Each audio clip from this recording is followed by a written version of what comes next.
From the UFC's perspective, Fedor never faced any real competition. UFC is the biggest organization in MMA, period. There's no ifs, ands, or buts about it. If you're not a UFC champion, even if you're elite, even if you're fantastic, there's always going to be that thing that's attached to you that you never fought in the UFC. However, back in the early 2000s, the best of the best were not in the UFC. They were in Pride FC.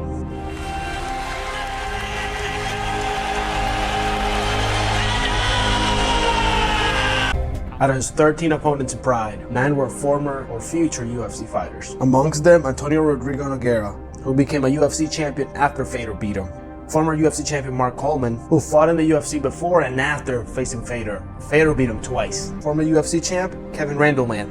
MMA legend Mirko Cro Cop, who fought in the UFC after getting knocked out by Fedor Emelianenko. And by the way, Fedor was only 6 foot tall and 230 pounds. That's relatively small for a heavyweight fighter, especially considering the people he faced.